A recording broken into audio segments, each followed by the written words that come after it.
ఎందుకంటే 50 సంవత్సరాల చరిత్రలో తాగడానికి మంచినీళ్ళు ఏ ప్రభుత్వం కూడా ఇచ్చిన దాఖలాలు లేవు. అది కేసీఆర్ గారు ఆ రోజు మున్సిపల్ మినిస్టర్గా కేటీఆర్ గారు ఉన్నప్పుడు మరి నాకు పద్మారావు గారికి మైమూల్ అలీ గారికి చెప్తే ఇదే కంటోన్మెంట్ బోర్డులో మీటింగ్ పెట్టి మున్సిపల్ కార్పొరేషన్లో ఎట్లయితే నీళ్లు ఇస్తుండ్రో మీకందరికీ నీళ్లతో పాటు ఉచితంగా ఆ రోజు నల్ల బిల్లు కూడా లేకుండా నీళ్లు ఇచ్చినటువంటి ఘనత ఆ రోజు టీఆర్ఎస్ ప్రభుత్వం అని చెప్పి నేను ఈ సందర్భంగా తెలియజేస్తా ఉన్నాను. కానీ ఎవరు ఏమిచ్చినా ఏమి ఇవ్వకపోయినా ఈ ప్రభుత్వం కాంగ్రెస్ పార్టీ ఆ రోజు మేనిఫెస్టోలో పెట్టి ఇయ్యనటువంటి కార్యక్రమాలకు మేము నిరంతరం కొట్లాడుతుంటాం. కానీ మీరు కార్యకర్తలకు నాయకులకు చెప్పేది ఒకటే, మీరు ఐక్యమత్యంతో ముందుకెళ్ళండి, యూనిటీగా ఉండాలి, గ్రూపులు అక్కర్లేదు. మనకు ఎలక్షన్లు వస్తే మరి తప్పకుండా ఆ రోజు చూస్తాం తప్ప మీరు గ్రూపులు కట్టుకొని నా గ్రూపు ఇది నీ గ్రూపు ఇది అని పార్టీని పలసన చేసేటువంటి కార్యక్రమానికి ఎవ్వరు సిద్ధపడద్దని చెప్పి నేను ఈ సందర్భంగా తెలియజేస్తా ఉన్నాను. గులాబీ జెండా ఉంటేనే మనందరం, గులాబీ జెండా లేకపోతే నాయకుడు లేడు. గులాబీ జెండాతోనే నాయకత్వం తయారవుతుంది అక్కడ. కాబట్టి నేను మీ అందరినీ కోరుకునేది ఒకటే, మీరు దయచేసి ఐక్యమతంగా ఉండండి, యూనిటీగా ఉండండి. మీ వెనుక మేమున్నాం. తప్పకుండా గడిచిన 30 ఏళ్ల నుంచి నా కాన్స్టిట్యున్సీతో పాటు మీ కాన్స్టిట్యున్సీ మీద కూడా నీడ కన్ను అన్ని పెట్టుకుంటూ నా ఇల్లు కూడా కంటోన్మెంట్లోనే ఉంది. మారేడుపల్లిలో నా ఇల్లు కూడా, నేను కూడా మీ ఓటరే.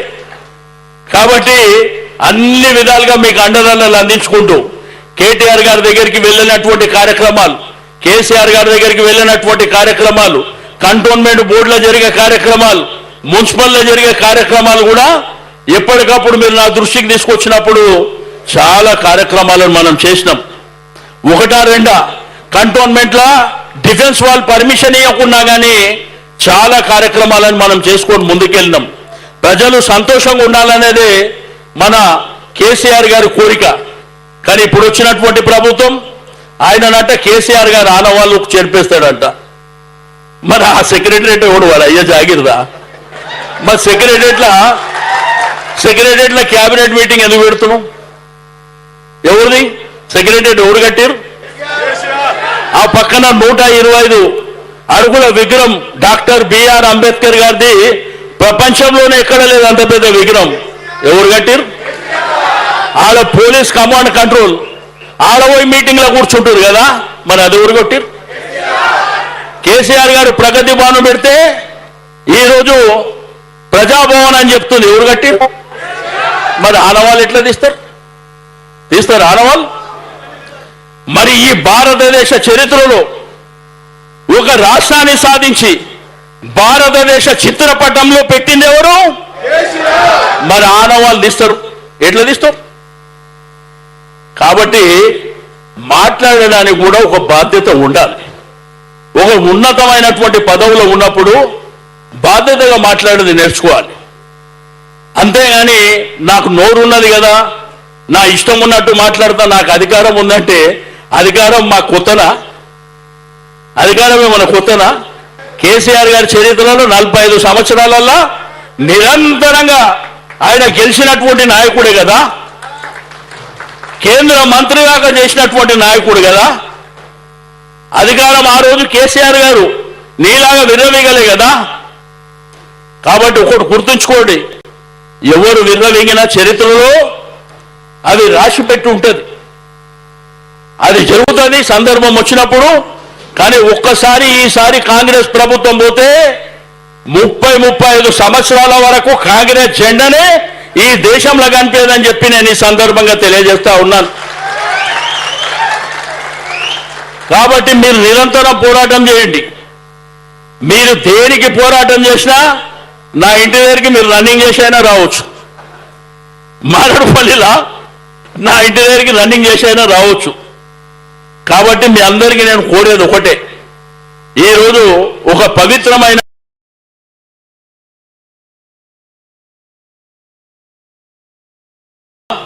డిజిటల్ ద్వారా ఎట్లా చేయాలనో కేటీఆర్ గారు ఇప్పుడు ప్రజెంటేషన్ చేయబోతారు కొద్దిసేపట్లో.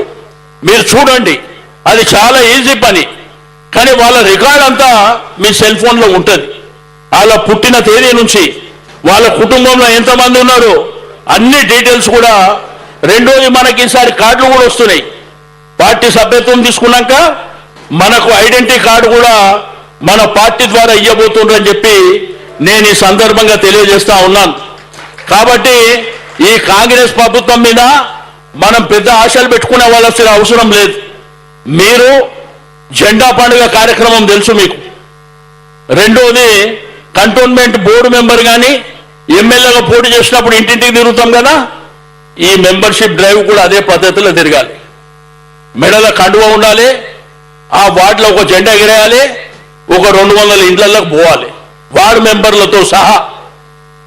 మరి సీనియర్ నాయకులతో సహా పోయి వాళ్లకు మా పార్టీ ద్వారా వచ్చిన మీరు మెంబర్షిప్ సాధారణ సభ్యత్వమా క్రియాశీలక సభ్యత్వమా వాళ్ళతో మాట్లాడుతూ అడగాలి.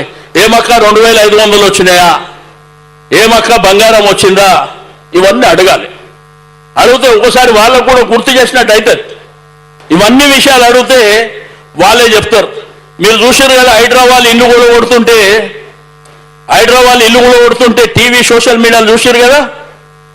ముఖ్యమంత్రిని తిట్టిన మాటలు మీరు చూసిర్రా? ఎంతమంది చూసిర్రు? ఆ మాటలకి ఇట్లా నన్ను తిడితే నేను హుస్సేన్ సాగర్లో పడి చచ్చిపోతుండే. నాకెందుకు నాయన ఈ రాజకీయాలు, నేను దుంకి హుస్సేన్ సాగర్లో చచ్చిపోతుంటే. ఎందుకంటే ప్రజాసేవ చేయడానికి వచ్చినోండి అన్ని మాటలు తిట్టి అవసరమా? ఇప్పుడు ఒక సొంత ఇల్లు కష్టపడి ఇల్లు కూలగొడితే ఎవరికైనా బాధ ఉంటుంది కదా. మన కేసీఆర్ గారు ఏం నేర్పించారు? ఇల్లు కట్టేది నేర్పించాడు. రేవంత్ రెడ్డి గారు ఏం నేర్పిస్తారు? ఇల్లు కూలగొట్టేది నేర్పిస్తారు. కాబట్టి ఎన్ని మాటలు తిట్టిర్రు, నేనైతే షాక్ అయిపోయినా. ఇక మా మన్మడు ఉన్నాడు, మా సాయి కొడుకు తెలుసు కదా, మీరు కూడా అందులో చూస్తారు సోషల్ మీడియాలో. వాడు హైదరాబాద్ పబ్లిక్ స్కూల్లో చదువుతుండు. తాత ఈ పేగులు తీసుకొని మెడలు వేసుకుంటాడు అంటే ఏంది నాకు అర్థమైతలేదని నాకు అడుగు. ఏం చెప్పాలి వాడికి? గుడ్లు తీసి గోళీలాడతా ఇదేం భాష అంటే ఏం చెప్పగలుగుతాం పిల్లలకు? మా ఇంకో మన్మడు వాడంటాడు ఇంటికి పోతే కరెంటు పోగానే, తాత ఏంది రేవంత్ రెడ్డి ఊకే కరెంటు తీసేస్తున్నాను వాడంటాడు. అంటే చిన్న పూరలు కూడా వాళ్ళకు కూడా ఏం జరుగుతుందో తెలుస్తుంది. కాబట్టి నేను మీ అందరినీ కోరుకునేది ఒకటే, మనం అధికారంలో లేం, అపోజిషన్లో ఉన్నాం, మనం గిరిగీసు కొట్లాడాలి. అంతేగాని నేను ఆయన వెనుకపోతా ఈయన వెనుకపోతా ఎవడువైనా గులాబీ జెండా వెనుకనే పోవాలి తప్ప ఎవరు వెనుక కూడా పోవాల్సినటువంటి అవసరం లేదు. ఇది ఉంటేనే వాళ్ళ గుర్తింపు, ఇది లేకపోతే గుర్తింపా? మీరు చూస్తారు కంటోన్మెంట్లో మనం ఓడిపోయినాం, ఎమ్మెల్యే ఓడిపోయినాం, ఎంపీకి ఓడిపోయినాం. బోర్డు ఎలక్షన్లో అయితే మనమే గెలుస్తామని చెప్పాడు, ఎలక్షనే పెడతలేడు. ఇవన్నీ జరుగుతున్నాయి. కానీ నీళ్లు లేకపోతే ఎవరింటికి వస్తుర్రు? కరెంటు లేకపోతే ఎవరింటికి వస్తుర్రు? మీ దగ్గరికే వస్తుర్రు. ఎందుకు? మీ వెనుక ఇంత పెద్ద గులాబీ జెండా ఉన్నది కాబట్టి నీ ఇంటికి వస్తుంది.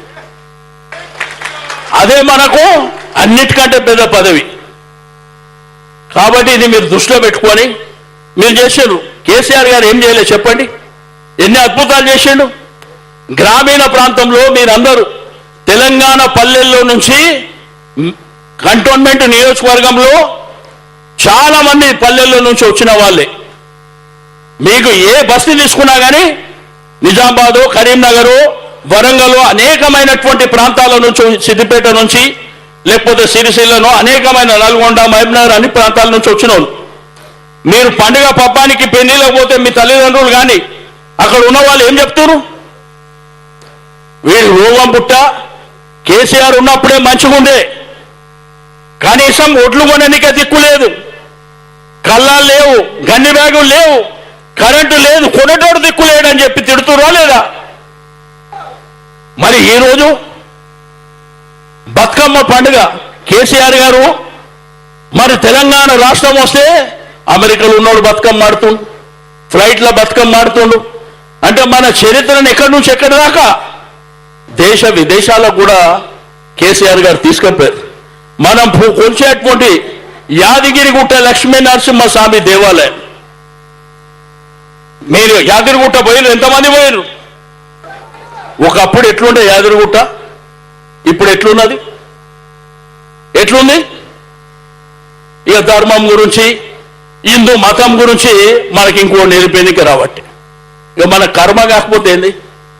కేసీఆర్ గారు చేసిన యాగాలు యజ్ఞాలు ఈ దేశం ప్రపంచంలో కూడా చేసిండా? వాడు ఎవడో వచ్చి హిందూ మతం గురించి మనకు నీతులు చెప్పబట్టే. మన బోనాలు జరుగుతాయి కదా, సికింద్రాబాద్ బోనాలు అంటే దేశం ప్రపంచంలో కూడా ప్రఖ్యాతి గాంచినటువంటి. అప్పుడు మీ బస్తీలలో బోనాలు చేసుకుంటే చందా వసూలు చేసి బోనాలు చేస్తుంటే, పలానా బండి తీయాలన్నా, తొట్టెల తీయాలన్నా, కేసీఆర్ గారు వచ్చినాక ప్రతి గుడికి పైసలు ఇచ్చిండా లేదా? ఇచ్చిండా లేదా? అట్లా హిందువులను ఆ విధంగా, ముస్లిం సోదరులు ఉంటే రంజాన్ తోఫా అని వాళ్ళని ఆ విధంగా, క్రిస్టియన్ మతం ఉంటే వాళ్లకు మరి గిఫ్ట్ ఇచ్చేటువంటి కార్యక్రమం ఎక్స్మస్ కు, ఇట్లా అద్భుతమైనటువంటి కార్యక్రమాలు. సంబంధ వర్గాలు సంతోషంగా ఉండాలి, హరిజన గిరిజన బడుగు బలహీన వర్గాలు మైనారిటీలు సంతోషంగా ఉండాలని చెప్పి కేసీఆర్ గారు ఆలోచించేదే తప్ప కులానికో మతానికో బొట్టు పెట్టలే. ఆయన ఏ రోజు కూడా అద్భుతాలు చేయాలి, నా రాష్ట్రాన్ని ఈ దేశానికి ఆదర్శంగా తీసుకుపోవాలని చాలా అద్భుతమైనటువంటి కార్యక్రమాలను చేసిండు. కానీ ఆ రోజు మనకు ఎవరి మీద ఈర్ష్య లేదు, ఎవరి మీద కోపం లేదు, ఎవరినో లోపడేయాలి, ఎవరి మీద కేసులు పెట్టాలి, మాకే పుష్కలంగా పని ఉంది. కానీ ప్రజలు ఇక మీరు కూడా 10 ఏళ్ళు కష్టపడ్డారు కదా, కొద్దిగా రెస్ట్ తీసుకోండి అంటే మేము కూడా రెస్ట్ తీసుకున్నాం, మనందరం కూడా రెస్ట్ తీసుకుంటున్నాం. కానీ వీళ్ళ యొక్క దుర్మార్గమైనటువంటి పరిపాలన చూసిన తర్వాత ఇక రెస్ట్ ఎందుకు రాబాయి, కొట్లాడుదాం ఏడికైతే ఆడికని కొట్లాడుకొని ముందుకెళ్తున్నటువంటి సందర్భాన్ని కూడా నేను ఈ సందర్భంగా గుర్తు చేస్తూ, మరి ఈరోజు ఈ బ్రహ్మాండమైనటువంటి కార్యక్రమంలో మిమ్మల్ని చూస్తుంటే చాలా సంతోషం వేస్తుంది.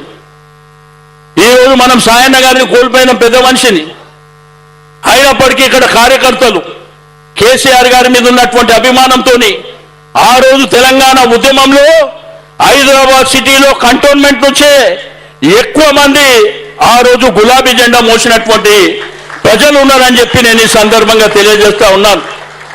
కాబట్టి తప్పకుండా మనకు అధికారం వస్తే ప్రజల్ని మనం ఆదుకుంటాం, ప్రజలకు అనేకమైనటువంటి కార్యక్రమాలు ఇస్తాం, చేస్తాం. ఆ రోజు ఈ రోజు మీరు చూస్తున్నారు కదా, బతుకమ్మ చీర ఇయ్యాలంటే ఒక ఎలక్షన్ రావాలి. కానీ ఆ రోజు కేసీఆర్ గారు అట్లా చేయలే. అందరు సంతోషంగా ఉండాలి, అందరు గొప్పగా బతకాలనేటువంటి ఆలోచనతోని ఆ రోజు మీకు అందరికీ తెలుసు, కేసీఆర్ గారు 9.5 సంవత్సరాల పరిపాలనలో పేదవాడింట్లో కూడా డబ్బులుండే, పేదవాడింట్లో కూడా డబ్బులుండే. కానీ దుర్మార్గమైన కాంగ్రెస్ ప్రభుత్వం వచ్చినాక మనం పండుగ చేసుకుందామంటే కూడా పైసలు లేవు, పండుగలు చేసుకుందామన్నా పైసలు లేవు. కొంతమంది తాగేవాళ్ళు బంద్ చేసుకున్నారు, పైసలు లేవు. ఉన్నదాక ఆ 7-8-10 మంది దోచేస్తున్నారు. ఒకటే పని, దోచుకోవాలి, ఇక్కడ కొన్ని దాపెట్టాలి, ఢిల్లీ కొన్ని పంపించాలి. ఇదే కార్యక్రమంలో వాళ్ళు ఉన్నారు. సరే, ఇక మీకు అందరూ తెలుసు కేటీఆర్ గారు ఈ మధ్యలో చాలా అద్భుతంగా, అంటే అద్భుతం అంటే ఆవేశంతో పౌరుషంగా మాట్లాడుతుండే ఎక్కడ చూసినా కానీ. మన కార్యకర్తలు కూడా ఆ ఉత్సాహం ఉంది, ఎందుకంటే పార్టీని రక్షించి కార్యకర్తలను రక్షించుకొని ధైర్యంగా మాట్లాడాలని ముందుకెళ్తే ఇక కొంతమంది మాట్లాడేటోళ్ళు కాంగ్రెస్ కు సపోర్ట్ చేసిన వాళ్ళు ఏమన్నా కేటీఆర్ గారు చాలా అహంకారంతో మాట్లాడుతాం. నాకు కూడా ఇద్దరు అడిగితే నేనన్నా నీ అయ్యని ఎడుతూకుంటావా అన్న, నీ అయ్యని ఎడుతూకుంటావురా అడిగినా నేను వానికే. నేనన్నా కేటీఆర్ గారు మా పార్టీ పక్కన పెట్టు, కేసీఆర్ వాళ్ళ నాయన కదా, మరి నేను ఆయన తిడుతూ ఊకుంటావా అని అడిగిన. వాడు మూసుకున్నాడు. కాబట్టి ఏ తండ్రిని తిడితే ఏ కొడుకు ఊకుంటాడు ఈ దేశంలో? ఊకుంటామా? ఇంట్లోనే చింటి పక్కనే చిన్న పంచాయతీ అయితే మన పూర్వలు పోయి కొట్లాడితే మనోని తప్పున వాళ్ళతో కొట్లాడతాం మనం, అవునా లేదా? కాబట్టి ఇవన్నీ మాకు కూడా ఏంటంటే అనుభవాలు. అధికారం లేకపోతే ఎన్ని అనుభవాలు ఉంటాయో అన్ని అనుభవాలను కూడా మనం చూస్తున్నటువంటి సందర్భం. కాబట్టి మీ అందరికీ నేను కోరేది ఒకటే, మరి ఈ యొక్క మెంబర్షిప్ కార్యక్రమం, ఎస్ఐఆర్ కార్యక్రమాన్ని కూడా ఇప్పుడు కేటీఆర్ గారు వారి ప్రసంగం తర్వాత మీకు వివరిస్తారు, తప్పకుండా దాన్ని ఫాలో కండి. ఫాలో కావడం వలన ఎవరి ఓటు కూడా తొలగిపోదు. ఒకటి. రెండోది, మెంబర్షిప్ మాత్రం మీ అందరికీ చెప్తున్నా, ప్రతి డివిజన్లో పాదయాత్ర చేసినట్టు పొద్దున 2 గంటలు, సాయంత్రం 2 గంటలు ఇంటింటికి వెళ్ళాలి మెంబర్షిప్ కార్యక్రమం. మీరు మెంబర్షిప్ ఏ ఇంటికి పోయినా కళ్ళు మూసుకొని వాళ్ళు మెంబర్లు అవుతారు మనకు. ఎందుకంటే టీఆర్ఎస్ పార్టీ అంటే అభిమానం, కేసీఆర్ గారు అంటే అభిమానం. తప్పకుండా వాళ్ళ మెంబర్షిప్, ఆ మెంబర్షిప్తో పాటు అది యాప్ డౌన్లోడ్ చేసేటప్పుడు, వాళ్ళతో ముచ్చట పెట్టేటప్పుడు, ఏమ్మా నీకు మొన్న బిడ్డ పెళ్లి చేసిన బంగారం వచ్చిందంట కదా, ఎవరు చెప్పి చెప్పుతో కొడతా అని అంటారు. అది ఎలక్షన్ల వరకు మనకు ఉపయోగపడుతుంది. మనం గుర్తు చేయాలనుకో మర్చిపోతారు. అదేవిధంగా మా ముస్లిం సోదరులను అడుగుతున్నా, हमारे भाइयों से गुजारिश है, तोहफा दिया रमजान का तोहफा, परसों में एक बार दिया शायद, अभी इमाम मौसम के लिए कौन देखे मगर आप लोग पार्लियामेंट इलेक्शन आते हैं दिल्ली से, वो मुस्लिम लीग वाले बोले वो मोटे को डालो छोटे को डालो बोले तो वोट डाल रहे, काय को डाल रहे?